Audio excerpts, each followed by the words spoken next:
webinar will prove to be very useful for the infrastructure industries, for infrastructure finance. So we will have a very eminent speakers with us. So at present we are having a Nagaraj, director of the HUDCO. He is looking after corporate planning, and he was also acted as a MD of the HUDCO. We are also with us Mr. LP Padhy, who is CGM technical with the NHAI. We are also with us SN Nayak, CGM National Highway Authority, and Mr. Anand Rathi, CFO GR Infrastructure, will also joining us shortly. Beside that, we have eminent personality, Mr. P.R. Jaishankar, who is MD of IIFCL. He is also a major speaker in this program. So we have got a registration of more than 1,000 looking into the profile of the eminent speaker in this webinar. Sir, you know that the Indian economy, even world economy, is somewhat at a strain due to this COVID and lockdown. And GDP of India in the last quarter of financial year 20 was slipped to 3.1, and also during this quarter, first quarter, it is in minus or 23% or more.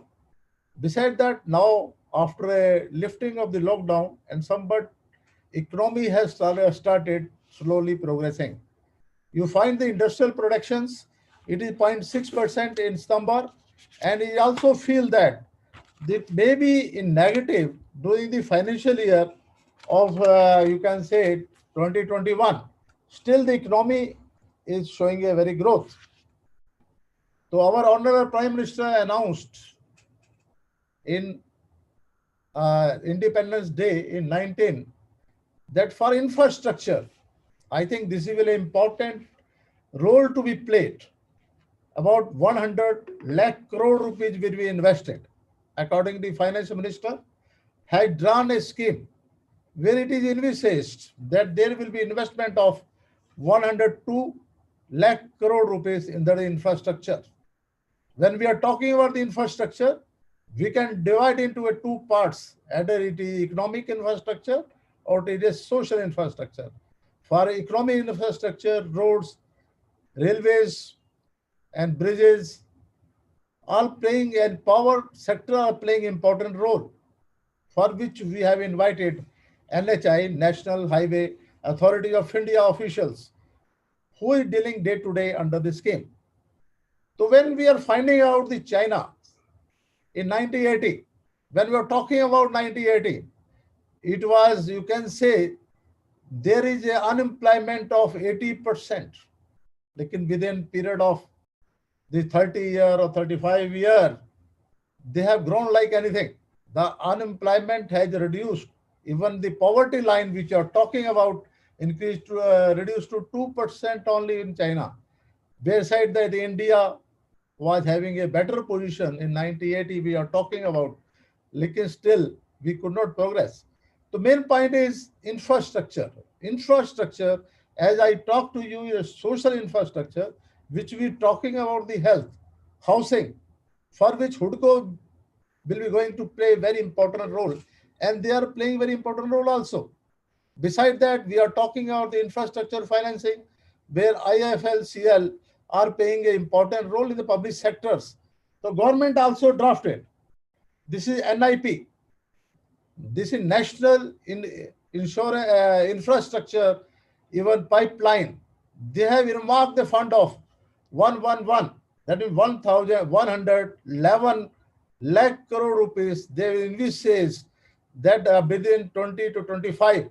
When we are talking about the 5 trillion economy within 5 years, so it is a must that infrastructure is going to play a very important role. So we are going to discuss the various issue under the infrastructure financing. Either we are talking about the funding opportunity in India of the infrastructure, we are reviving private investment under this scheme. We are also talking about the public policy and measurement, and we are also talking financial HAM project, which is, I think, our friends of the NHI will touch this. We are also talking about the digital transformations under the infrastructure positions. So we are discussing details, all the aspects in a big way. So first of all, I am inviting the main person of the NHI, so who is the playing an important role under the road development. When we are talking about the this is apna economic development, the road sector play a very important role. NHI will start operations in 1995. And when I finding out the figures during last year, they have constructed about 3,979 kilometers. That if you work out more than 10 kilometers per day, they are having the construction of the road and completion of the roads. Then their vision is to meet the national needs for provision and maintenance of national highways network to global standard. I think this is a vision of the National Housing, this is National Highway Authority of India.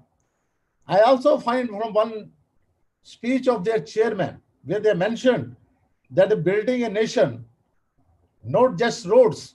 I think this is major message from the NHI that they are building nation. Although they are building a road, roads also play a very important role. When your infrastructure is okay, conveyance is okay, communication is okay, definitely it will be going to play a very important role. And now we are talking about, he also, one of the chairman of this NHI also mentioned, they have contributed about 2% of the total road network, whereas they're catering about 40% of the tariff. That means 40% of the passengers or other traffic, they are controlling that. So I am not take much time. We will talk about TOT, what is TOT, board, and what I told you, Harvard annuity model project. So we will invite, first of all, the technical person, Shri LP Pandey, who is MTech from the NIT. He is with the National Highway Authority about 20 years, and he has more than 29-year professional experience under the various fields. When I finding out his data, so under TOT model, he worked very well. So when I see the country first experience under assets reconstruction and investing massive interest in foreign investor has shown a big interest under TOT model, for which he attracted about 10,000 crore rupees as a upfront concession fees to the NHI. I think he's the right person to talk about the Harvard.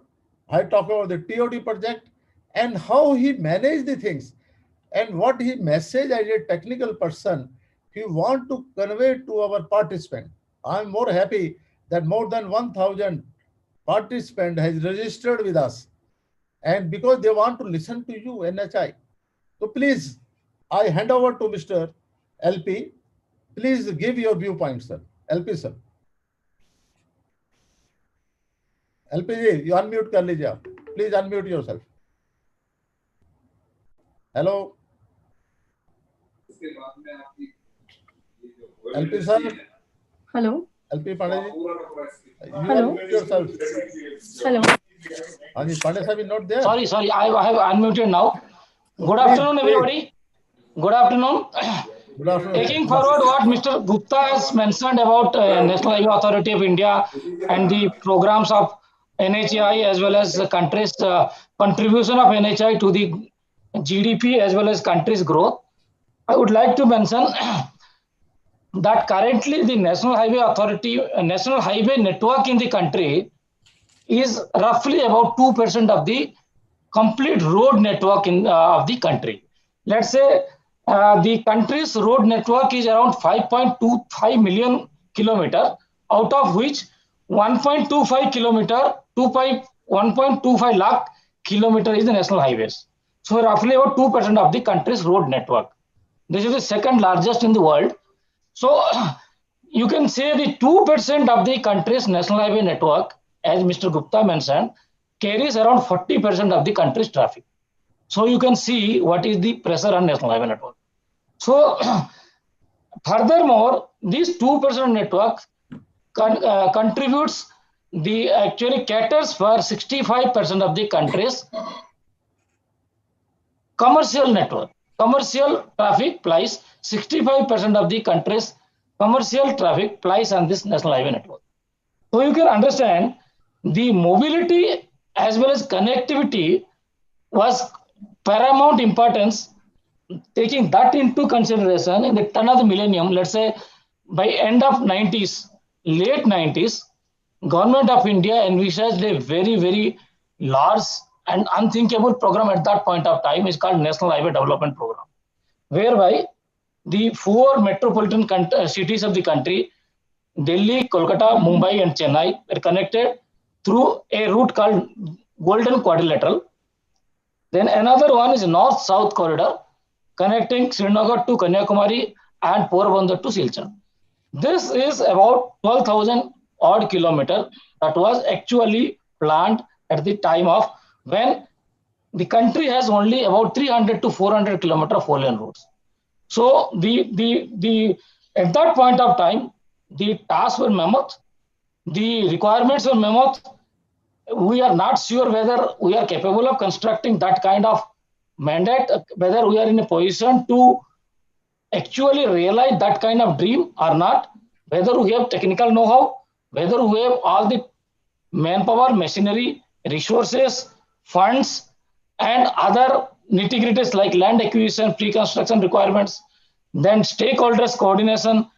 All these aspects were actually not known at that point of time. Furthermore, at that point in time, it was also not known whether public at large, whether they will willing to give toll or not. Because at the end of the day, once the road is constructed, it has to be put on toll.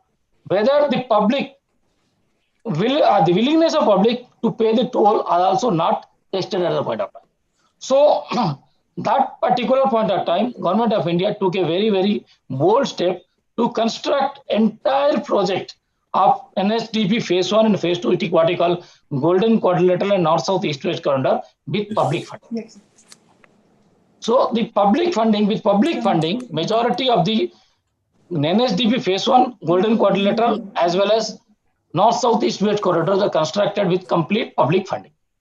So once the highway network with 4-laning or 6-laning with standards, with different carriageways, divided carriageways, with mobility up to 100 km per hour, having uninterrupted flow of traffic, having flyovers, bypasses, tackling the congestion points, then the expectation of people also grown. Then every city, every important corridor, every economic setup, then the people's aspiration for good and quality roads are increased.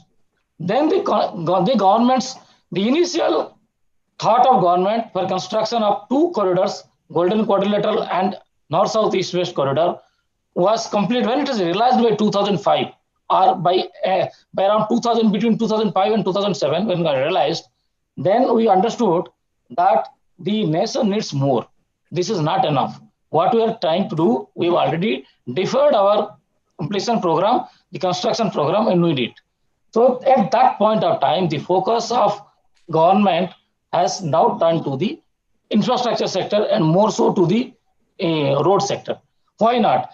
If you take, if you can think, any economist can understand, the transport sector is a significant contributor to the GDP of the country. And out of that, roughly around 45 to 50%, the contribution comes from the road sector. And as I mentioned, road sector means 65% of the commercial traffic goes through national highway. So building national highways, construction of world-class highways is become every government's, whatever the ideology it may differ, but every government's mainstay of focus has been the construction of infrastructure, more so the construction of national highway development. So more and more national highway development programs were conceived, like in NHDP phase 2, phase 3, phase 4, phase 5, and phase 6. up to phase 7. So NHDP phase 7, different phases were considered by government so that to look into different aspects like NHDP phase 3 thinks about connecting all state capitals, all important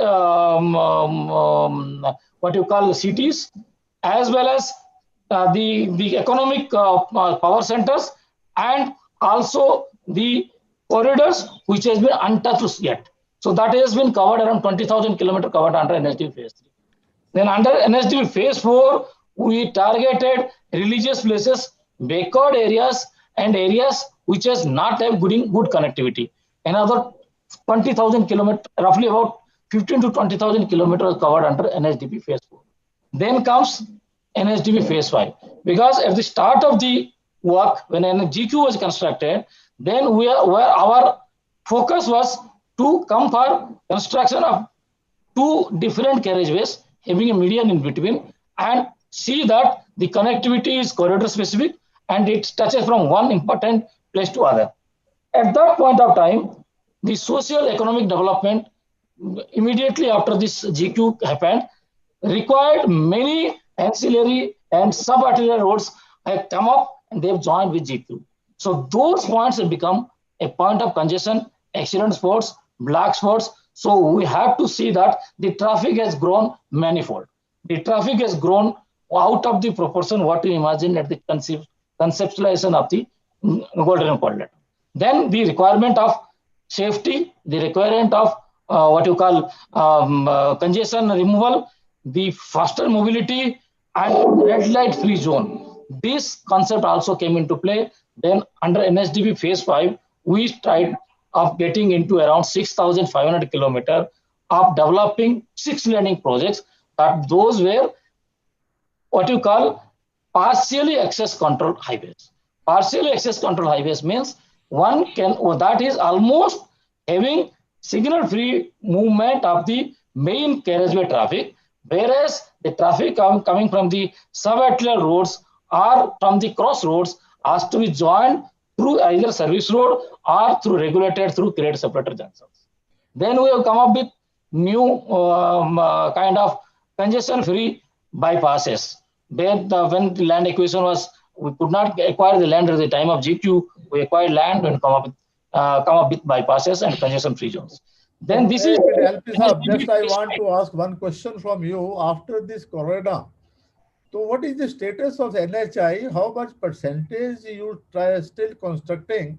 Because last year, as per the figure available with me, this is 3,979 kilometers you have constructed.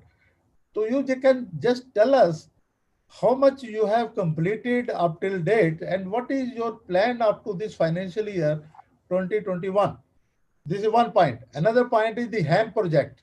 HAM project, how you just explain about the HAM project, because this is the main topic which our participants want to invite. That what is the HAM project and how it is successful. Further, third point which I am coming to actually this is TOT, transfer, operate, and transfer, which you consider you are the major person to introduce this concept. So, what are your views about all such things, sir? The 3 point I raised this point. So please tell us. Okay, Mr. Gupta, I'm about to come to that point only. My preface is only to say that initially when Government of India conceived the GQ and NHAW, then our focus is to a complete funding was done by Government of India. Right. The complete funding was government funding at the time of GQ and NHAW projects. Whereas when we are coming up the subsequent programs, let me just, okay. Am I audible now? Yes, you're audible. Yeah. Please carry on. So initially, when government conceived this idea of GQ and NHAW, the entire funding was done by Government of India. When the people's aspirations and number of projects and NHDP program grew, today we are having around 60, to answer your first question, today we are having around 65,000 kilometers of national highway to be developed to 4-lane or 6-lane. Out of which we have around constructed around 34,000 has been completed so far. So roughly around 30,000 more kilometers are in the stage of either implementation or in this pipeline. So you can understand government cannot fund all these for all these projects because it is running into trillions. So then government NHI, being a premier organization in construction, have to come up with different innovative ideas for actually raising our own resources instead of depending on the government for funding of the entire construction program. We have to come up with innovation program. Out of this, even in case of NHDP phase 1 phase 2, we have gone for PPP model and BOT toll. All of you must be aware of that. What is BOT toll? In case of BOT toll projects, the entire cost of construction as well as maintenance is the baby of the concessionaire who has been selected through a competitive bidding, and he will realize the money through collection of the toll. So the collection of toll will be his revenue income, and the entire expenditure of the construction as well as O&M will be borne by him. Then we will give them the particular project for a period, conceived period at the outside of the contract. We call it a concession period. So he will construct a road, then he will realize the money through collection of the toll, for which he gives him the authorization to collect the toll as well toll rates fixed by the government and known to the bidder at the time of bidding itself. So this is a BOT toll, which is actually a default mode and is the best ideal mode to do more and more projects without much of the government funding. In BOT toll projects, if there is a viability gap, that means in case the bidder thinks or the highest quoter thinks that whatever money he is going to spend through construction and O&M and its NPV of today, and whatever revenue is going to recover in entire concession period and its NPV comes down, if there is a gap, we call it a viability gap. Viability gap means he needs that much money to complete the project and also collect the toll and do it maintenance. So up to 40% of the project cost was conceived as viability gap funding. That means 40% of the project, up to 40%, depending upon the traffic earning capability of the highway, we can support up to 40% of project cost, and that project can be gone on BOT toll. But unfortunately, after a quick success of 3, 4, 5 years in initial stages, the BOT toll projects could not take up. I mean, there is not enough market, or there are not enough players in the market who can take up more and more BOT toll projects and do the works on PPP mode. So this has become a problem. The problem is manifold. The point is, one is, in case of PPP project, there are the third stakeholder is the bankers.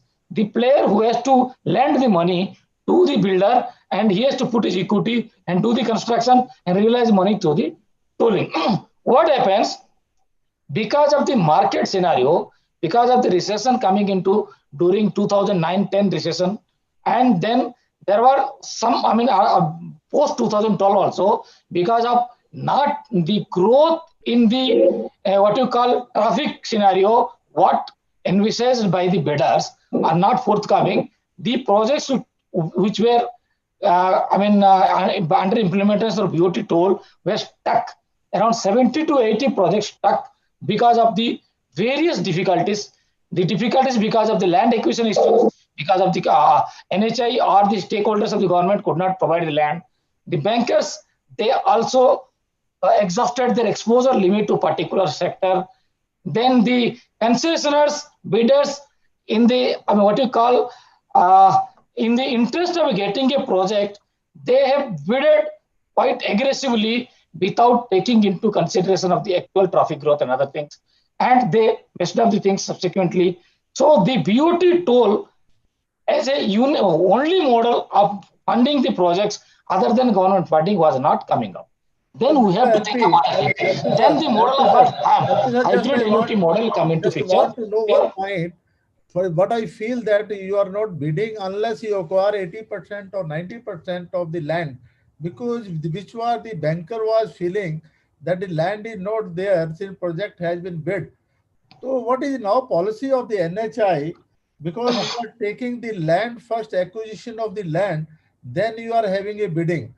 So just you highlight what is your system under the bidding system, how you do it. Yeah. Yeah, Mr. Gupta, what is happening at the start of the project? I mean, initially, as a what you call organization, also we became wiser by our own experience. Initially, what he thought that a period of 6 months is enough, Okay. because once you bid a project, a Correct. letter of award is given to a contractor, Correct. another 45 days given to the concessionaire to come up enter into the agreement because he has to form a SPV. After that, 180 days is given for to get receive the financial close.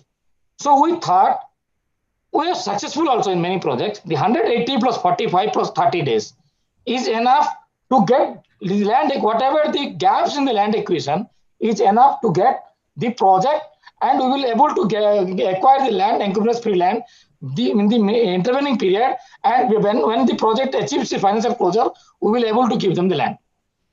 But this was not happening in many of the states because of the scenarios of there are different issues, the political issues, law and order issue, the landers issue, the cost of the land, then the new land acquisition Rectoral Act has come into play. Taking all these aspects into consideration, the people's aspiration has gone up. They are not ready with the whatever the compensation fixed by the Kalas.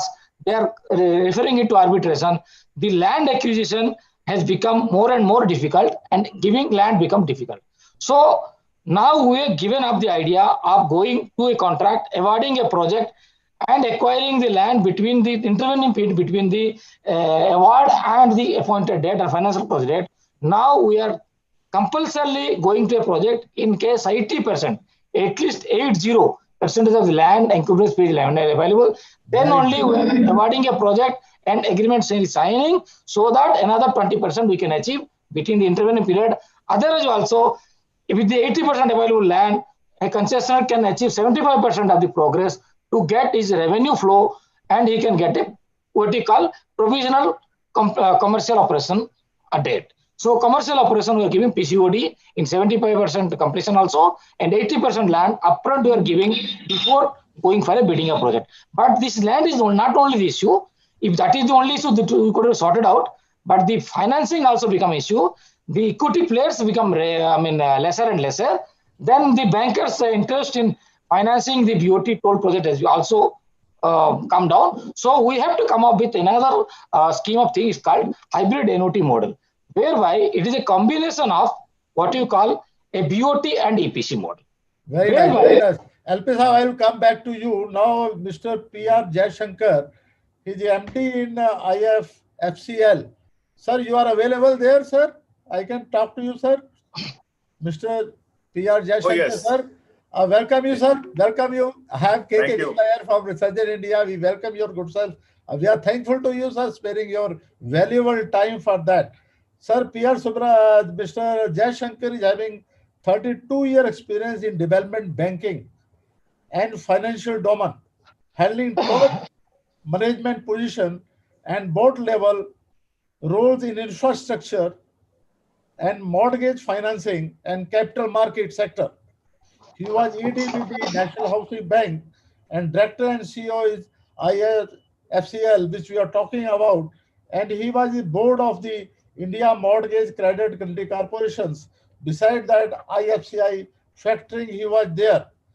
So he's a MTech from the IIT, and he also MBA from FMS. I think he's the right person to talk about the positions. So, sir, regarding your IFL, I think they have played very important role, sir, because it is only public sector where giving a lending to infrastructure finance company. And I think during this period, so this IFL provided innovative financial solutions to promote and develop the world-class infrastructure in India. I think this is vision of your company. And this company has created a record and also participant. I think you are also representing the National Infrastructure Pipeline, which was set up in November 19 and having a total capex of 111 lakh crore, 111 lakhs crore rupees during the fiscal year of 2025. That means aims of the Honorable Prime Minister to have a 5 million trillion economy, I think you will going to fulfill. I think you are the right person, sir, to talk about the infrastructure financing, and which I feel that you are playing very important role. And when I finding out from the balance sheet other thing, I think it goes accumulated credit you have provided 1,35,940 crore rupees to 605 projects. Besides, when I'm seeing your annual balance sheet, I find you are diverting from the economic infrastructure to a social infrastructure, which I feel that you are also envisaging to have give a credit to a station redevelopment, city gas, education, healthcare, power transmissions, HAM projects, renewable energy, and airport. I think this is a major aspect. Sir, you are the right person to talk about the infrastructure financing. How? Because you are also a development banker. So I can ask you, give your thoughts to the participants, sir. Because more than 1,000 participants with us, they come here to listen to you. Personality like you, we are representing under this webinar, sir. Sir, this is our 61st webinar under this series of the Resurgent banner. So, sir, we are really obliged to who has spared your time, sir. So, I hand over the mic to Mr. Jaishankar ji. Sir, we want your thoughts, sir, because I feel that you also representing subgroup of the ministerial level also. I think you are the right person to talk about infrastructure, sir. So please bless us your viewpoint, sir. Thank you very much, sir. Thank you, Mr. Gupta, for inviting me over for this virtual webinar. And I think our colleague, Mr. Padhy, for the road sector and how the highway sector has, taken its, how it's initiated the concept of commercial infrastructure development in our country. So I think that's been a very good, initiative, and it's given us a lot of learnings. It has actually laid the platform for many other sectors also for commercially developing infrastructure, because earlier, in the 90s, till the 90s, we only saw government funding, and the public-private partnership took its shape only, this millennium. And even in that domain, we have, a lot of issues. Issues will be there because we always find such, bottlenecks when anything new happens. And this also has been a lot of, experience for us for learning and how to lay the blueprint ahead. That's been quite useful. And today we are in a position, and we have been able to put in place 111 lakh crore project pipeline only because we had the resolve and the confidence for executing projects of this quantum. So that's the story in short. As far as the public-private partnership domain is concerned, that's there to stay, and whatever it is, I feel the kind of financial requirements that are there for infrastructure sector development today, it's very, very vast, and all the sources put together cannot really meet the kind of requirement that is there. Banks have been so far very, very major participants in financing infrastructure. But going forward, I think a new architecture will have to take place and take shape. So that new architecture would mean banks doing the financing as per their liability profiling up to 5 to 7 years only, term period.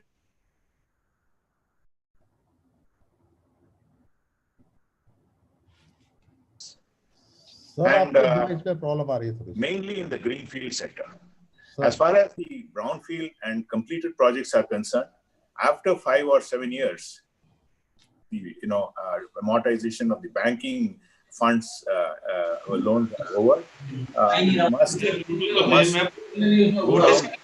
It must be taken over by the bond market. So bond market has a very, very important role to play for extending the finance from where the banks leave out and to extend it beyond 20, 25 years, whatever it is. See, we have seen huge infrastructure project development in other countries. For example, we have had the Channel Tunnel in between London and Paris, which has seen, which is almost $1 trillion in costing, and which has seen over 203 banks in consortium for a 99-year lease. See, we need to see mega projects like that. Today, we are seeing, the onset of huge projects with great outlays and more complex in terms of engineering and technological applications, and also, bringing in all the challenges that the financial institutions today have to possess in terms of their skill sets, appraisals, and due diligence, mechanisms. So, looking at it from a more macro perspective, we see the onset of a very, very mega development taking place in this area. And for addressing this, we need to be prepared, and we need to have not only a long-term plan, but also suitable medium-term and short-term measures. The long-term and medium-term would definitely mean that we would need institutional development to suit the size of the projects that is going to happen today in India, and to cater to that kind of size of projects, you need large institutions, you need development finance institutions. So we need that kind of institutional mechanisms like the China Development Bank or Bendes of Brazil, KfW of Germany, something like that, to actually handle the kind of challenges that would come in. And on the other hand, on the immediate measures, we would need certain regulatory changes, regulatory reviews, particularly from the Reserve Bank of India, as well as other regulatory agencies. This would not entail much of monetary issues, but it would need to be conducive enough to kind of pit our regulatory mechanisms at par with global regulations in order to kind of enable such project development.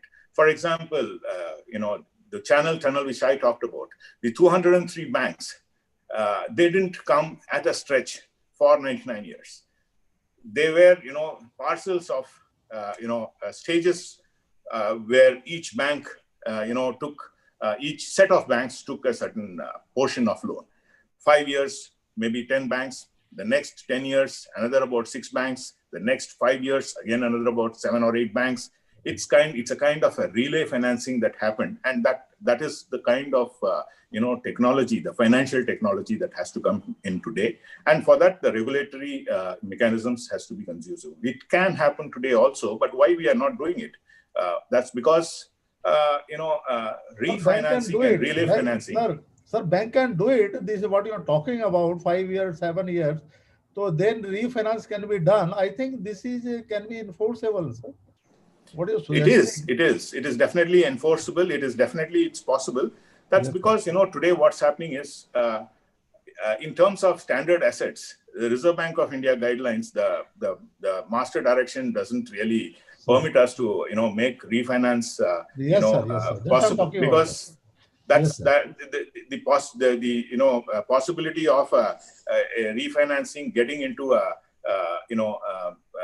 restructuring mode, or even possibly an NPA mode, that actually dissuades, and the banks are not really interested. So we need to take out such, we need to weed out such regulatory change, mechanisms, and we have to have some reviews on that front. And so it doesn't need any monetary, Well, sir, for providing the intervention. national infrastructure pipeline, which we are talking about, which you are also member of that committee, subcommittee, sir, I think they can play very important role to have infrastructure, because it envisages within 5 years, so you require about 1.5 lakh crore rupees for the infrastructure.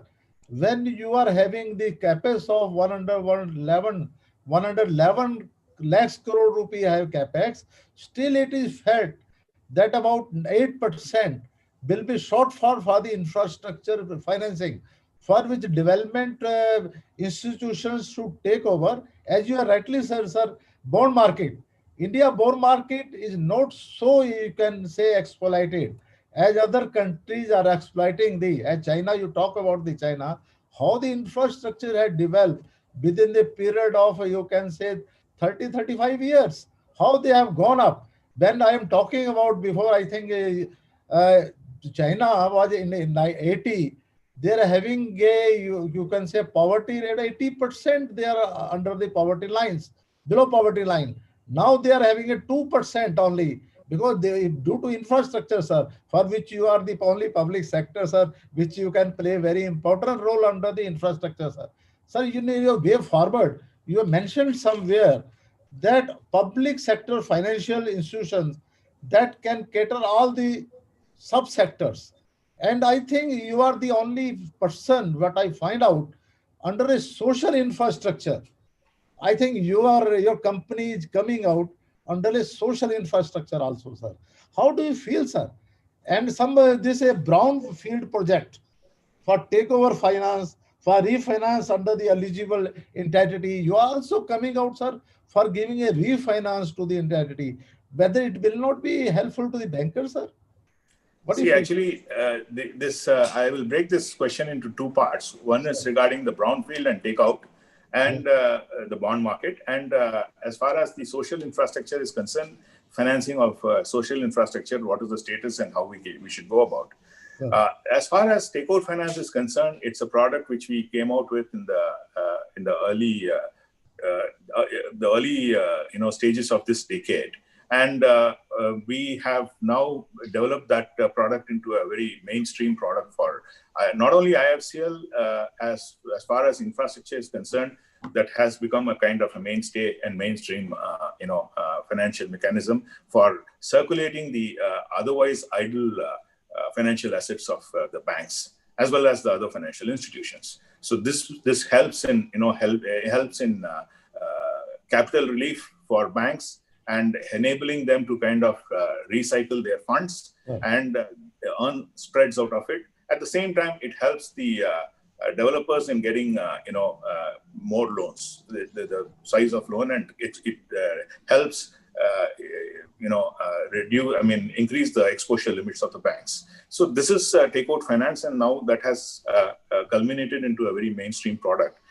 And going forward, it will have to marry into a different domain, where instead of a takeout finance, revolving around bilateral deals between banks or between IIFCL and banks, it must bring in more investors into the infrastructure sector. That can be through the bond market, where IIFCL intends to play the role of the credit enhancer to enable infrastructure development companies or special purpose vehicles to issue bonds, which will definitely be subscribed by the investors in the bond market.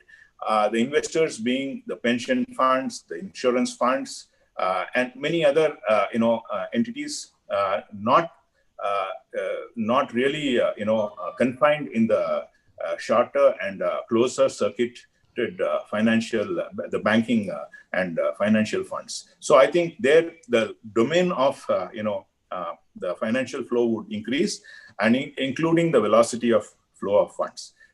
There you have mentioned about the corporate bond market, why it has not been functioning so effectively in India. I would say a corporate bond market, in order to function effectively, it would need a very, very good functioning government securities market, which is presently available in India. And at the same time, the turnover ratio of the government securities market being over 3 to 4 times seems to be one of the best in Asia's corporate bond. So I mean the government securities market. And as far as this is concerned, since we have a very good securities market already, government securities market, we have to just translate this into good market for corporate bonds. And corporate bonds needs a two-way quote and a better trading mechanism where an exit option can also be given to the investors. For that, we need some good market making. So that is something which we are working on, and we have already made some recommendations on this. So I hope that would also become a reality in future. That would enable the circulation of bonds and trading of bonds, which means better liquidity for investors. Apart from the good returns as well as the safety aspects that already accrue to them because of IIFCL's credit enhancements. So this is one thing which we are working on. And second is, as far as the social infrastructure is concerned, financing healthcare, education, and all these, the urban infrastructure and all the social infrastructure. In today's scenario, it is a very, very critical, a critical objective for us. And in order to enable smart cities, you need to have livable cities, and that can be made possible only if you have very good, social infrastructure to actually support the smart cities. So there we consider that, importance, and then we are trying to, foray and lay out a primary strategy for financing social infrastructure. So that is one area where IIFCL's focus is. Sir, you have done a very nice job, sir. When I sign into annual balance sheet, I find out so many things, sir. You have diversified the things. Sir, one more point is there. The principal, you have given a moratorium for a principal amount of 300 crore rupees and also interest of 650 crore rupees. Total, you have given moratorium of 11,500 crore rupees. And your NPA level is very, very less when we are comparing to the banking sector. When we are talking, only yesterday I was talking to some bank to provide infrastructure funding. So they are telling your NPA level is very, very high. Once you've seen your balance sheet, I think NPA level is very less. You are also given some moratorium period, you can say interest, and also you can say principal repayment. Further, I feel that your institution must be doing some restructuring, one-time restructuring under the RBI scheme. Sir, what is your thought about that scheme? On the restructuring scheme and moratorium we allowed, and how your NPA level, I think below 1%.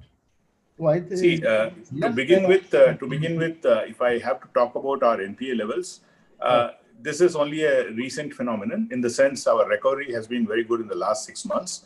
And we have had a good support from the Ministry of Roads and Highways, where a lot of termination payments were stuck, and that was debottlenecked in the last 3-4 months. So our recovery has increased 4-folds, and which has led to reduction in gross NPAs by about 4%.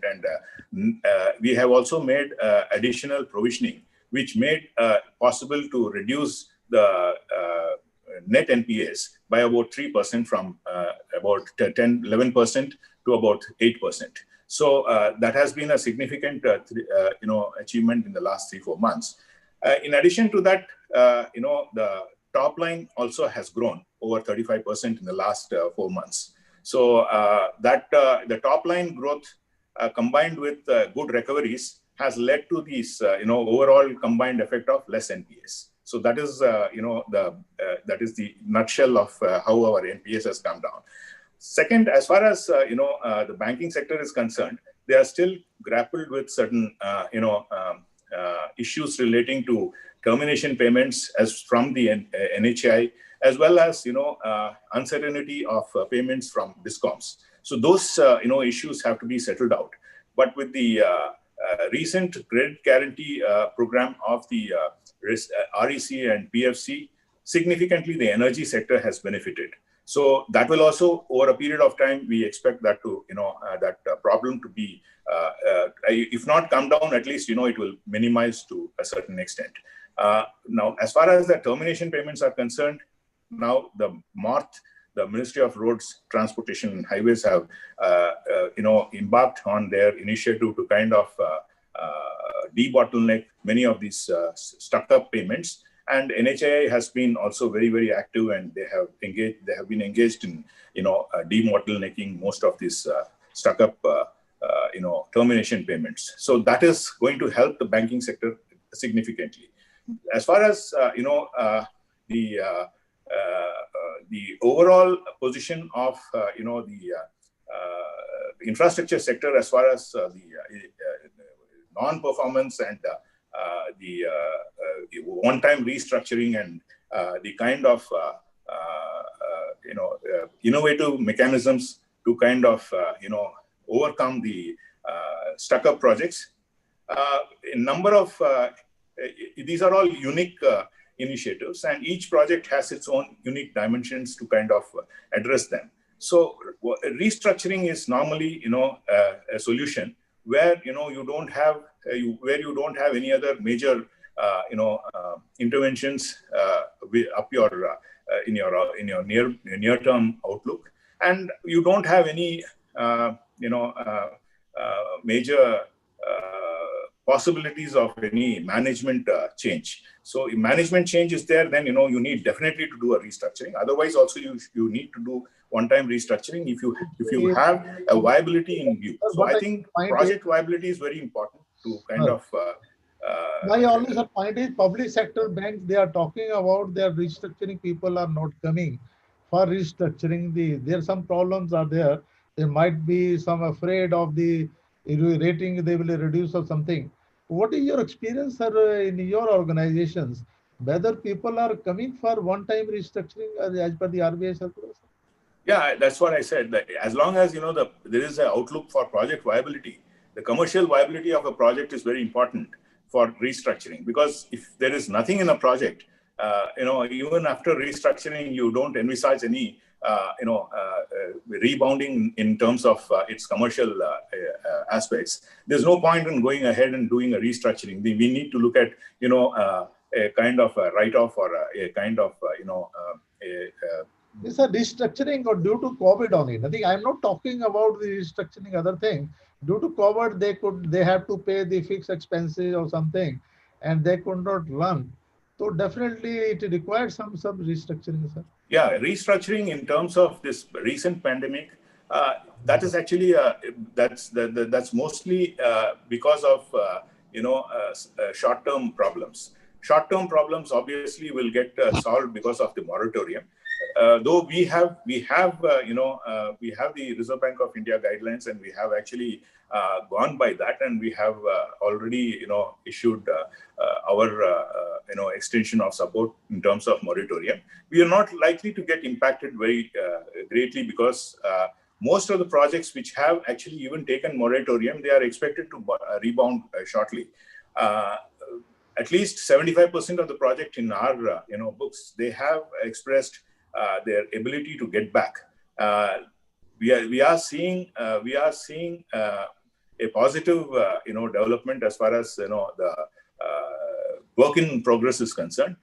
Most of the road projects, they have reported pre-COVID levels of tolls, and energy projects, particularly the renewables and others, the works have restarted. May not be as fast as it used to be in the pre-COVID times, but yes, it is going on well. And there could be delays of 6 to 1 month or 6 to 1 year, and which would really, for which the cash flows would really be taken care of because of the moratorium. Otherwise, those serious developers who have been engaged in such projects have already pumped in upfront equities, and they have taken this very seriously. There are certain small and medium developers who have not been able to do so. In such projects, we expect some more delays, and that delays could really lead to certain cost overruns also. These all will become clear once, because we still have time, for restructuring till December 31st. So during the month of January, I think we can get a very clear picture of what exactly will be the impact because of this moratorium and restructuring. Right, sir. Right. Thank you very much, sir. Sir, this year you are also member of this subgroup of the project financed by Inter-Ministerial Steering Group of NIP. That means National Infrastructure Pipeline. What do you feel that? How it will be? They are giving a lending directly, or they are giving a refinance or something like that, sir? How they will function, sir? The National Infrastructure Pipeline, at least 30-35% of the projects envisaged in these 111 lakh crores, Sure. They are in different stages of development, be it in pre-bid, bid, or in terms of construction, or even some of them are nearing completion as well. So actually, in different stages of development, they need different types of financials, and I expect about 10% gap still to remain. Even after exploring and envisaging all the kinds of all the sources of funds that we have at our disposal today, there is where we need to have certain innovative structures. The InvITs could play a big role in that. The IDFs also could chip in a little bit. But more importantly, I think monetization of assets would be a very important source of funds for projects to actually pump in more. To actually generate more, revenues, and in terms of better valuation and better revenues for completed projects, which can go on to take on, more projects, particularly with, NHAI and many other entities like NTPC, or for that matter, airport authorities and, the public sector concessioning authorities. So I think these are the other, sources of revenues which one would have to for this depend gaps are of 8 to 10%, which we are talking about for the infrastructure financing. Do you feel that some DIF should also come up, Development Institute, or some foreign funding or something like that?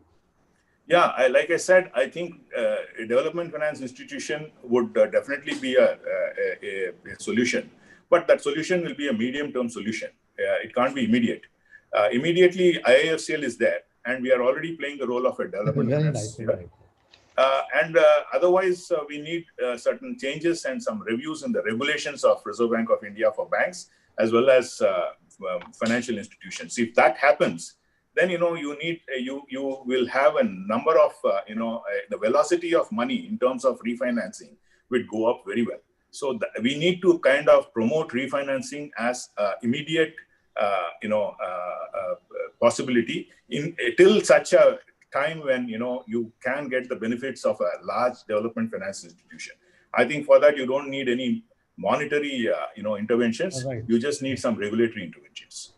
Sir, thank you very much, sir. I think you have covered very nicely all your burden of. I think participant must be happy by thinking about your thinking broad aspects and what you have done for the IFLs. I think it is a great, sir. Great, sir. I have no word to express my thanks to you. I will come back to you if some questions will be there. Now, sir, I am coming to Mr. Nagaraj. Nagaraj is a corporate planner and for the director of this corporate planning in HUDCO. He is cost accountant and company secretary, and he is a CIIB also, an MBA finance. He has 30-year experience in the housing, infrastructure finance, skill development, microfinance, and he was also CMD of the PEC Limited, and MD of the National Karamchari Finance Company, and director in which IIFCL, which we are talking about to the MD. And he started his career with the HUDCO for 20 years. I think he's the right person to talk about the HUDCO. And HUDCO, I think, due to accumulated sanction during the period is what 2,08,039 crore rupees they have sanctioned, and about accumulated disbursement was 1,71,215. I think for social infrastructure, HUDCO is playing very, very important role. And he is a special window to compete with the stall project also about 10,000 crore rupees. So some government has come out the initiative and special housing scheme and important mission program has been prioritized area for the HUDCO. Even bigger section they are giving a lot. This is flagship program of the government of India and Prime Minister Awas Yojana. He is also there. So in the affordable housing and he is also there. So I think his vision is to take a leading techno financial institution promoting sustainable habitat development for transforming the level of the people to enhance the quality of life. I think it is a playing very important role under a social infrastructure by the HUDCO people.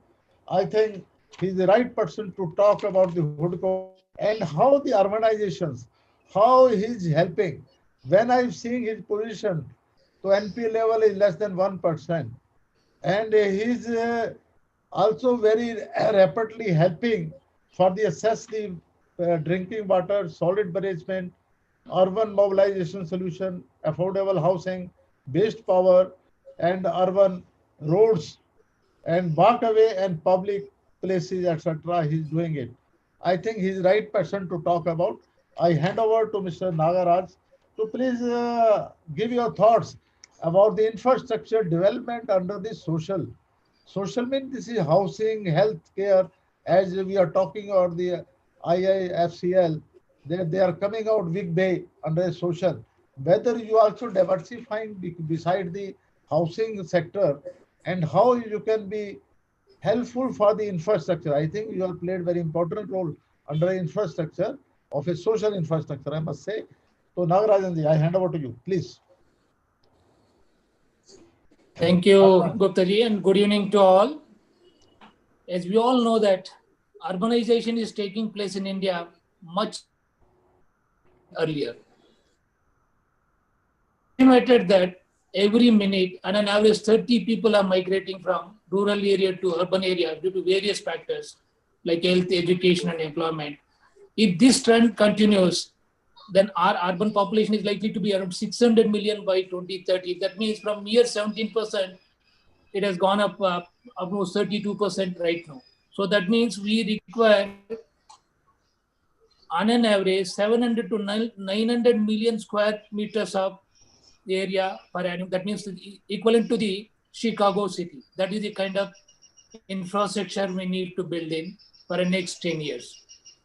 So that means we need to scope up, as our previous speakers have said, in terms of infrastructure and housing, especially Ministry of Housing and Urban Development has come out with various mission programs. We could see that Pradhan Mantri Awas Yojana. Then we have 100 smart cities. We have, again, heritage development schemes like Hriday. We have Atul Mission, Amrit we call it, Swachh Bharat Mission. All these are through a mission modes. ATCO is playing a very major role in terms of all this mission. So last 2 years back, we got housing has been granted as a infrastructure status in India. As a result, so not much investment is happening in this sector. I can say that the Pradhan Mantri Awas Yojana is world's largest affordable housing program. It started implementation in 2015. If you see the small numbers today's date in our ministry's website, we could say that out of a demand of 11.22 million houses, in especially affordable housing category, which is catering exclusively economically weaker section and lower income group, today's date, 10.81 million houses have been sanctioned by ministry.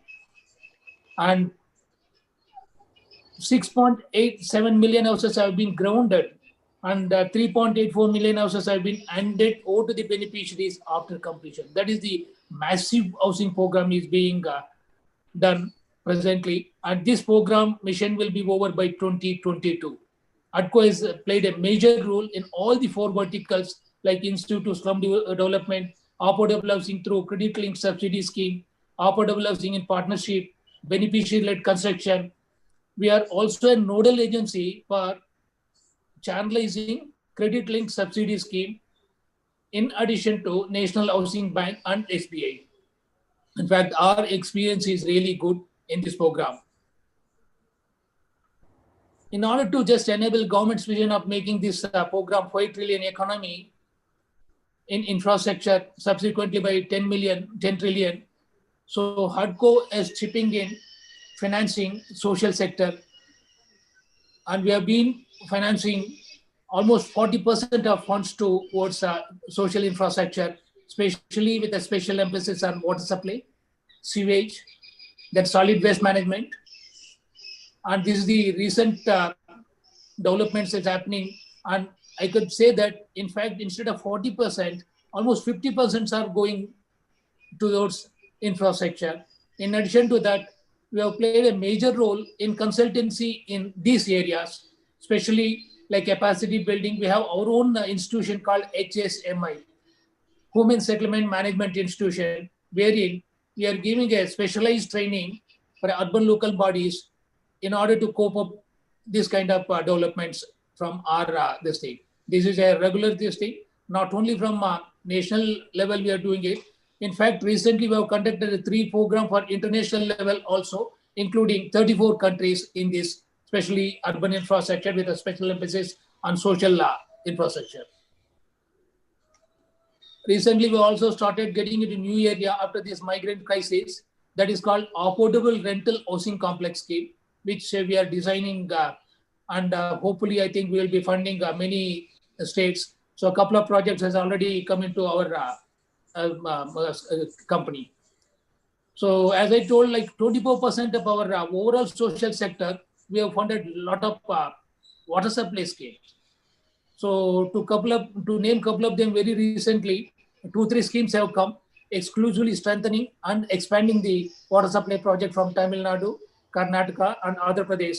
This year we are emphasizing more and more on Jal Jeevan mission of the government of India's again one more a national mission program.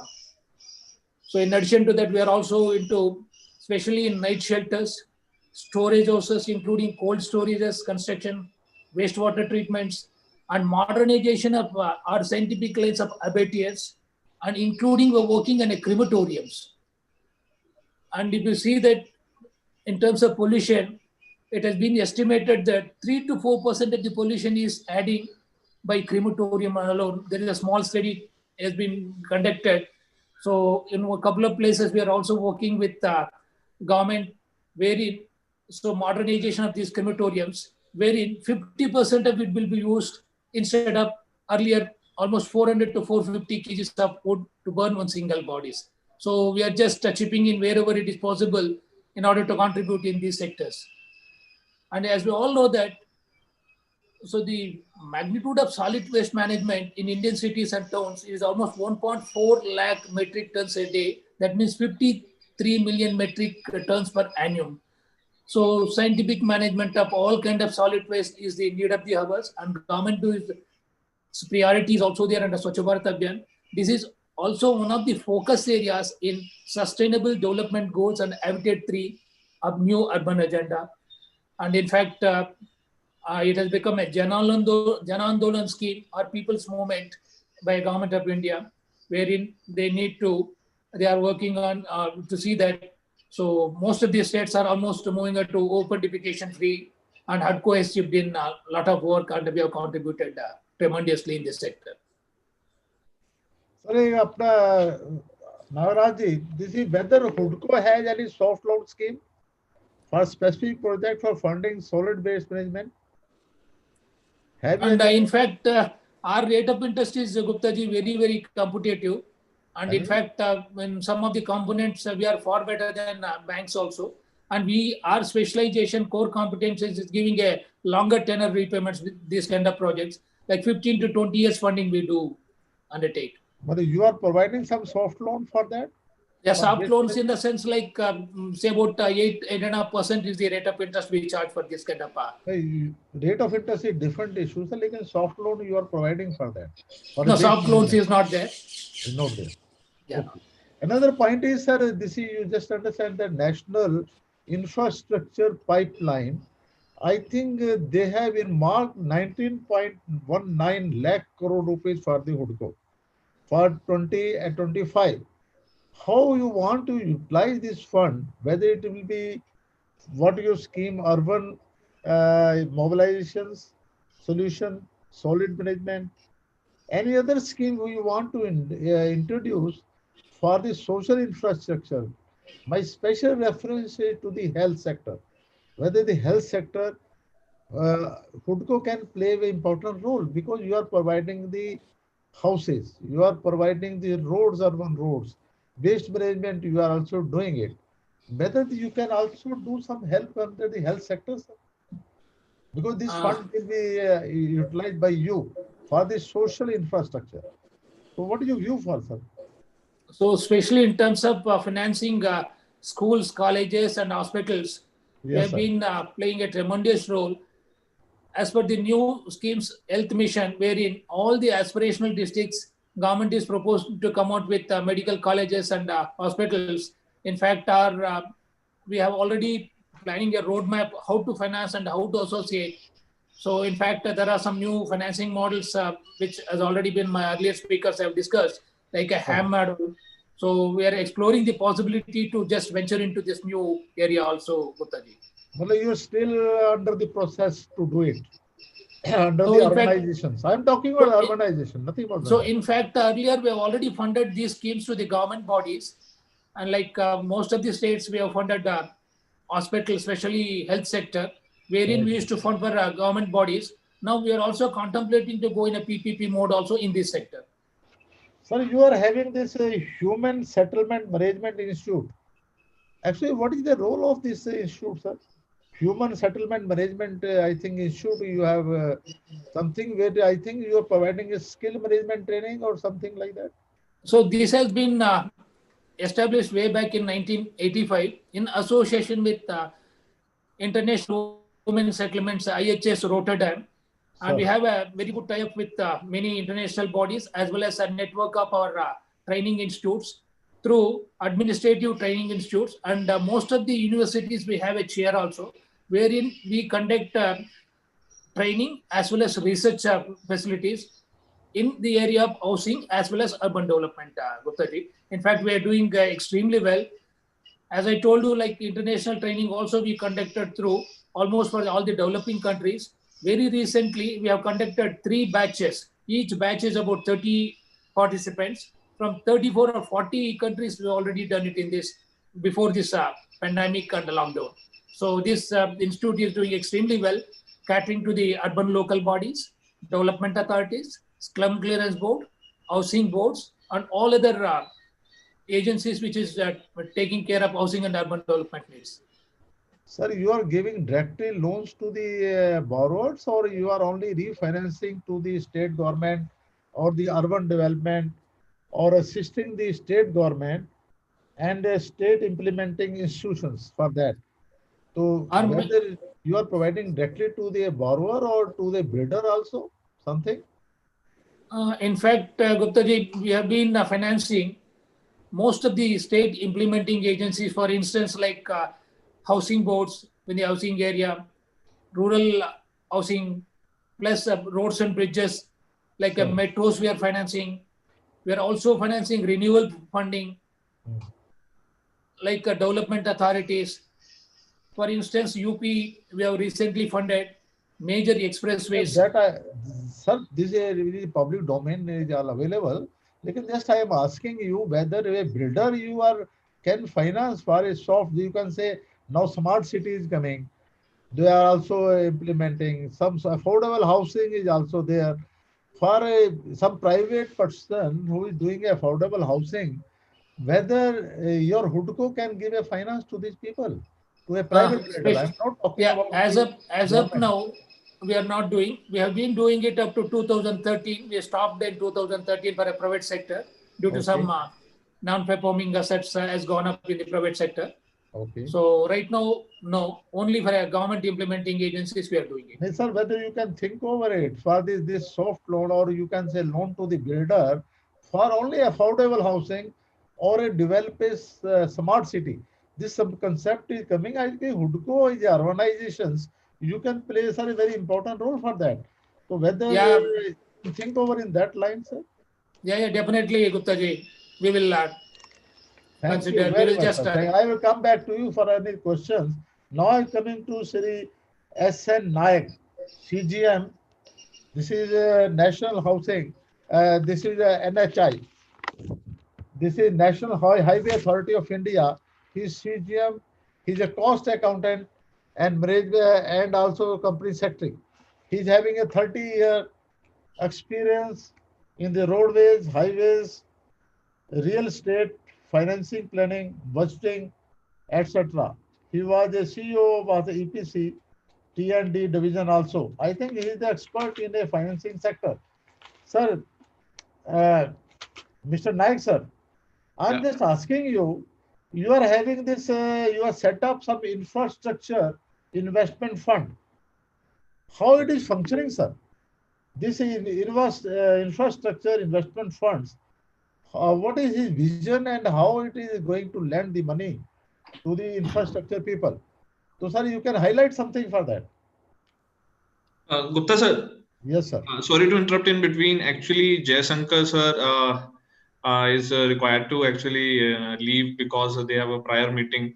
So, okay. Yeah. So, sir, Jaishankar sir, I think we are thankful to you, sir. We are really, I think you are enlightened us. So just I am asking you, you are the really gem, sir, gem for us. We have no words to express from the Resurgent side, sir. So how you in some participant was asking some question. I think before they ask any question, you already explained everything. So I have no word to express anything for you, sir. So one of question is there. So if you can give a something reply for that. So is there any proposal by Government of India to create a dedicated institution to finance infrastructure project beside IIFCL? Another point is, are FI considering a long-term loans infrastructure bond to taxable tax-free? I think you have already covered enough demand from the investors so long and the financiers. I think you, sir, you are already covered. Only which I also ask you, some question was asking by Mr. Prem Sibal, that dedicated institution of finance agriculture, it is a required beside your company, sir.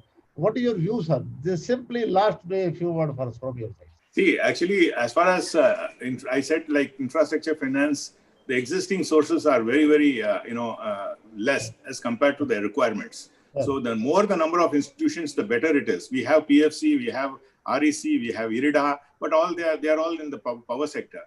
Yeah. We have the banks, we have, IIFCL, which is the only institution which is actually giving all the sectors. Right. We need more such institutions, definitely. And the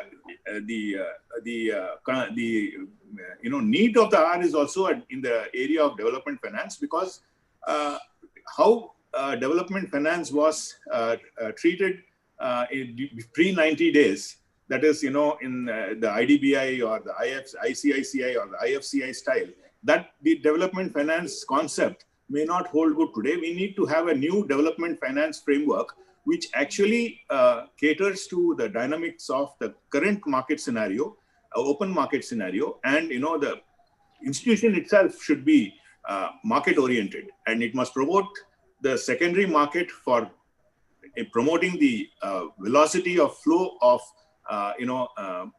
finance between the secondary market and the primary market.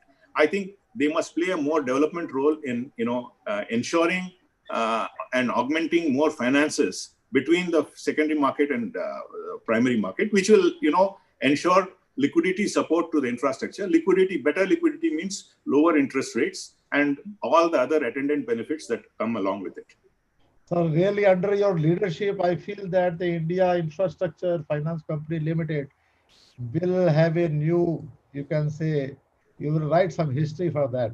What is your vision? What is your feeling? How you diversify and how you are managing the show? I must appreciate you, sir. We are really very, very, very happy, sir, to you have given us a time for that. You are also very short of time. You are a busy person. Like, we are really Resurgent. As a Resurgent, we are thankful to you, sir, for sparing your time. I think under your leadership, as the vision of our Honorable Prime Minister of 5 trillion economy in 5 years, I think that dream must be come true. An officer like you, I think, is required for the other development institutions. We are no word, sir. Yeah, no word. Thank you. I'm telling from my corner of my heart. Thank you very much, sir. Thank you. Thank you. Thank you very much, Gupta ji. Thank you very much. So nice. It's my pleasure to be here. Thank you, sir. Thank you. I'm coming to NHI, Mr. Mr. Nayak. Nayak ji, just I'm asking you, this is your fund, infrastructure investment funds. How is playing, sir? How is useful for the infrastructure? When we are talking about the new fund, NIP, which are playing very important role, I think, in infrastructure. How this fund, infrastructure investment funds, are doing, sir? Can you tell us, sir? Yeah, let me start with the NIP only, because when we're talking about, this future of infrastructure financing, right? Right, sir. So whatever has happened, I mean, whether it is a Bharatmala program, I'm talking about the road sector. What has happened for the, in over last 3 to 4 years is that road sector has in fact done very well. And it has grown substantially in comparison to any other sector. Sir. Coming back to the NIP of 111 lakh crores rupees, around 20% contribution comes for the transportation sector, out of which this Ministry of Road Transport is supposed to spend at around 15 lakh crores plus, out of which around 7.9 lakh crores will be spent by NHAI only. And as far as NIP is concerned, we have already placed all the projects under its banner. It is around 891 projects which has been identified. Either it is ongoing, or it is to be awarded, or it is to be awarded in some other phases. But we have a tentative investment of around 9.53 lakh crores only for national highway projects to be undertaken by NHAI.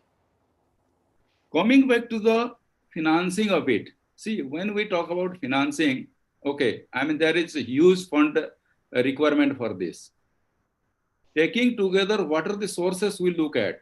It is one of the, as a government agency I'm talking about, I'm not as a private agency. Government look forward to fund these infrastructure projects because of its, high capital cost. Okay, part of it comes through the equity. The part of it, equity means I'm talking about the government support, either through the cess fund or through any other means. But the real thing comes that as NHAI, what we are required to do. So there comes the things of innovative financing, what we are planning at this stage. What we are planning is that around 7.91 lakh crores we have a tentative plan that we have already tied up, out of which something, around 1 crores, 1.27 lakh crores has to come as the government support. Around 2 lakh crores has to come as the, loan raising program by NHAI. And the major part is 2.2 lakh crores has to come through the private participation. That is very important.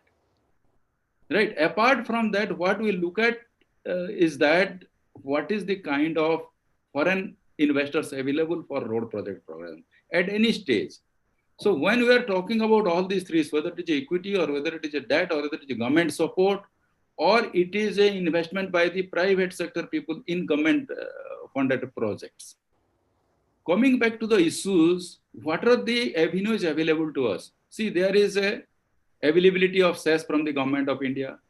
Then we have some internal accruals, like we are going to have around 1.1 lakh crores of tolling that is going to come and which it will be invested back into the development of the projects. Then NHAI has a 20 years of financial program approved by the board of directors. Then how we should move to fund all these projects. And everything has been pinpointed. It is a 20 years forecasting program for NHAI, right? So that because we spend in approximately, around 300 to 400 of payout a day, that turns about 1.2 lakh crores a year. So it is a huge fund requirement for us, and putting together all the resources also, and the kind of, development it is happening, the kind of rapidness it is there, it is really, your cloth is always short. So that is one of the reasons where we have gone for, the other kind of funding. Then comes the kind of innovate what we are trying to say, whether it is a off-balance sheet funding, you can say, whether augmentation of resources in any other way, you can say. Coming back to the private funding, you know all about the BOT projects, BOT toll, whether it is BOT toll or BOT, annuity or HAM project. HAM project, as my colleague had already explained, it is a hybrid of BOT, annuity and EPC, in fact. Okay. Coming back to this market reality of putting the funds into the PPP mode projects. What are these, the stakeholders? What is the stake of the stakeholders, rather, I should say? If you go back and analyze the whole, BOT toll process, it started aggressively from 2003, went ahead up to 2006. From 2006, 7, 8 to 2011, it was really a bad phase. Many people probably did not understand the concept of the PPP clearly. Sure. And, it was a miscalculation by every stakeholder, whether it is, my developers, whether it is my bankers, whether it is my, own, government setup. Probably we should have more proactive action to save this. And the result, it happened that after 2011, the BOT toll industry was into a dumb roll, I should say. Okay. Finally, we have probably learned faster than required now. And with the leadership of our Honorable Minister today, Right, sir. what is happening is that everything is being put into place. What Mr. Jaishankar was telling, what my other friends are telling, Sir. you see whether it is a policy issue, whether it is a proactive action issue, whether it is a project preparedness issue, NHAI is on forefront. Sir, this is one question from one participant, Mr. Sudhir. Why has Invest not performed what I am asking you? Well, any reason why TOT, this means transfer, operate and transfer project, has not been bidding higher by the foreign funds? What are the reason you can tell us, sir? Toll, operate and transfer is not picking up, has not bidded higher by the foreign funds. Let me answer that. Sir. Initially when we were preparing for the TOT projects, Sir. the basic idea is to get big fund houses into the operation of Indian assets. Sir.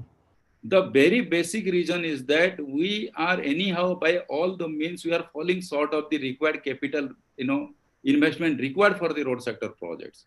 So it was designed in a way that only big players should come so that there is the sufficient fund is available. They can have an Indian partner to run this show because Indian operations is always difficult in comparison to many other countries or states. Sure. So that was the reason the earlier ticket size you would see it was much higher. That means it was designed for a amount not less than 5,000 to be invested, which is way beyond the capacity of many Indian developers. Right. Initially, it was designed like that. And you might have seen the first bundle of around 9 projects with 680 kilometers. We got a very good, response. Right. But what happens is that after that, somehow that, the economy is shrinking. Then because of that aggressiveness, probably one of the reason is that the second bundle was not that much successful. But saying so, we have realized now that it is not only the foreign investor, it is the domestic investors who can also go way out to capture the, tie up with the foreign funds and bid by themselves. So that is one of the reason we have changed everything. Earlier, there was a revenue collection period of 30 years. Now we have brought it down to 20 years as well. The earlier ticket size was 5,000 crores minimum. We have brought it down to half of it. So the idea is that to attract larger bidders participation, whether it is a domestic player or it is a foreign fund. Sir, I will come back to you. Mr. Anand Rathi joined with us. He is CFO, GR Infrastructure Limited, who is a bigger player under the infrastructure sector, sir. And he is doing the maximum job for NHAI also. And he joined this infrastructure, this GR Infra, about 2009. And he is handling the financial modeling, financial research, and analysis, I think is the right person to talk about the difficulty being faced by the GR Infra and other infrastructure firms. If any viewpoints are, Mr. Rathi Saab, so you can share with us how you feel that infrastructure can develop in India to have a dream of our honorable Prime Minister of 5 trillion economy in 5 years. Because infrastructure, I feel, is the major sector which can play a very economic role for economic development. So that is our viewpoint, sir. Yeah, thank you, Gupta sir. Good evening to sir, all of you. I'm sorry you are not comfortable. You are not, I think, somewhat. No, no, no, no. Almost. I It's have last given day, probably a day. we One are more day sorry to for pass that. actually. Sir, that is all. Yeah. So thank you, sir. Thank you for giving this opportunity. I mean, I'd like to share the my own experience. Actually, I'm into this industry for last more than 15 years, and had good experience in terms of whatever sir was telling, NHAI was telling, and in fact, IIFCL, the MD sir was telling that how this this financing of infrastructure has evolved over the period. Yeah, of course. I mean, the toll project where we witnessed that. I mean, that was a mistake at every stakeholder. At the end of every stakeholder, whether it is bank or concessionaires or developers or whatever, and not even properly appraised, and the traffic risk was not assessed properly. Yeah, but that HAM model, which has been used by NHAI or the Ministry of Road Transport last 3-4 years, and where we found that this is the best suited model for us, because the developers, what we believe is not, playing their role in assessing the risk of the long-term infrastructure projects, because infrastructure projects by nature has to, run across the period of 15 to 20 years, where there are so many risks which is evolving because of be it be market dynamics or policy changes or whatever. Because probably no one, even lenders, I believe that lenders are not even able to analyze the risk of those projects which are running into the years. And then HAM model, where most of 40% is being given as a grant by the authority, and 60% we are getting as a developer, we are getting in form of fixed cash flow over the period of My only point is whether you are facing any type of difficulty in executing, which after this COVID, I think some labor must be, some problem will be there, and some other issue is there. You must have approached the NHI or some other institutions for extension of time. Other things are there, and to get the guarantee back. I think these are the, I think, major issue for infrastructure companies. So you feel anything, sir, any difficulty for that? So, I mean, that were the period where we found the problem at ground level, when labor were migrating back to their home, and now, I mean, all thing is over. I mean, people are getting back on work, and post monsoon, because this was the monsoon. I mean, during monsoon also, there was generally, we as a developer, having faces such kind of disruptions throughout. I mean, it's industrial routine. So nowadays, I mean, on ground, we don't find any kind of difficulties in getting the work. Something about ESG in the bidding process. How do the interface in the ECG process? ESG in a bidding. What is this? ESG in bidding, I didn't get that, sir. What is that ESG? No, I will ask the any other point from your side, Rathi? Yeah, I mean, so only thing which I would like to mention is that we should also, I mean, government should also come up with the kind of policy where, because see, infrastructure project finance should be done in 2 phases. One is pre-construction, and second is, of course, after construction, where most of the construction risk is over. And the bond market, which other people are also talking about, where, the retail deposit can be channelized in the bond market.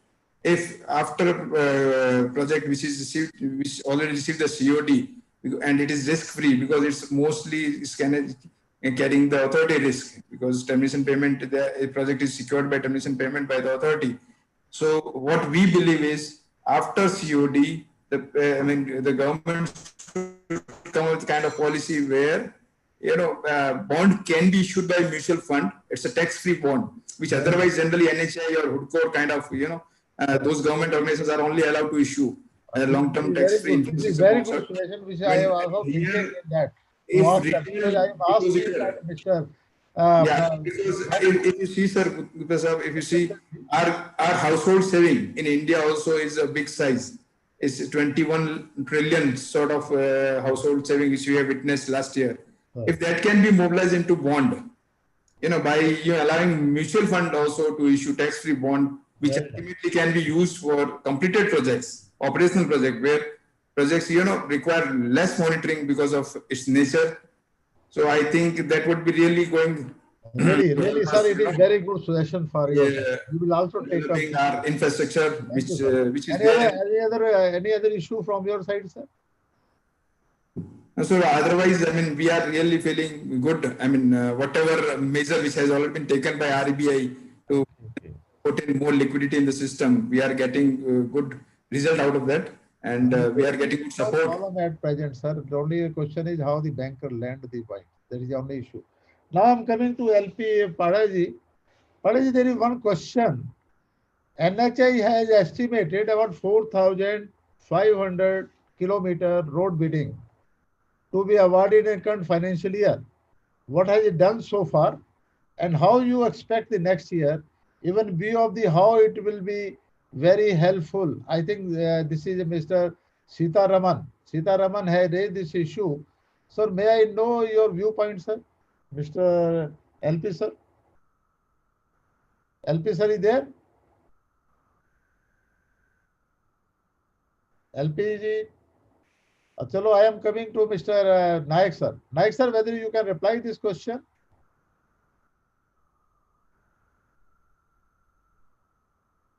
Mr. Naik. Naik ji, this is one question from Sita Raman. NHAI has given an estimate 4,500 kilometer road bidding to be awarded in the current financial year. Now, what is the status, sir, and how you project for the next year, sir? Have some estimate for, sir? Hello? Hello? Yeah, sorry, I was on mute. Oh, sorry. Now I'm audible? You're audible, sir. Yeah, as far as this award target is concerned, it is 5,000 kilometers has been kept as the target this year. Yes, out of which approximately 1,400 kilometers has been awarded. Right, sir. And in pipeline is another maybe 600 to 700 kilometers, which is under various stages of bidding. And in some cases, it is also in the, this bidding process is over, award has not been given. The reason being that project preparedness is what we are talking about is yet to be completed. That means this LOA has to be provided once we are comfortable that the land is available for the project. So we are hopeful that this 4,500 kilometers length will be awarded this year. Very nice, sir. Sir, another question is, what is this? One Mr. Mishra is there who is raising this point. How do you interface with ESG into bidding process? What is this, sir? What is this ESG? Can you be, clear on that? What is that ESG? I'm not knowing. He's just asking. How do you? I'm also not very sure what is the full form of ESG. Well, leave it. Other we can inquire. We will reply, Mr. Mishra, after making a query, because nobody is knowing for this. So we will give a reply for that. So now I'm coming to Mr. Nagaraj. Nagaraj, have you last word to the participants? Mr. Nagaraj. Nagaraj, sir. I think he is also not available. So now, lastly, I think there is no question. Most of the point which we want to discuss, we have discussed thoroughly, and all the panelists have given a proper reply to everything. I think this webinar can be fruitful for the infrastructure financing, and infrastructure people also there, bankers are also there. So we are thankful to them. So I am thankful to Mr. Jaishankar. He left and we already told him. Mr. Nagaraj, director, we are thankful to you, sir. for giving your very valuable guidance to the participants. We are also thankful to LP sir, who has given very thoroughly technical things of NHAI. We are also thankful to Mr. Naik sir, who has given a very viewpoint inside story about the NHAI and what is how they are helping the economy development of the Indian economy. And I am also thankful to Mr. Anand Rathi sir, although he was suffering, like still I requested him he come for a few minutes, and I think he also explained his difficulty. Whatever point, Sir Rathi sir, you suggested, I must appreciate the mutual fund and other people should also be allowed to invest in the funds, because the fund important aspect is infrastructure financing. That is also required. Lastly, I am thankful to the organizer of the Resurgent India and other people who have done a wonderful job. Although we have taken 1 hour, like we have taken sufficient time. Sorry for that. This is 40 minutes or 41 minutes more I have taken. Like I am really thankful that all the panelists who have spared their times of 1 month, 1 hour, like I have to retain them for 41 or 42 minutes more. I am thankful to them.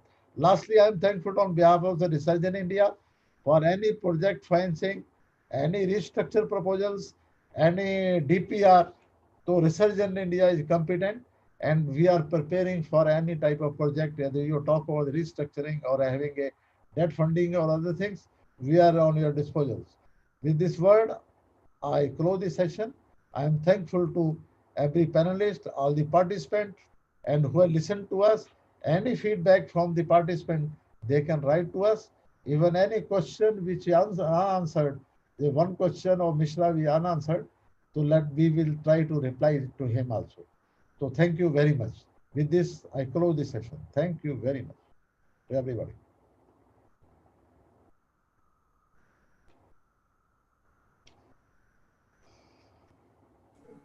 Thank you, sir. Thank you, Jatin.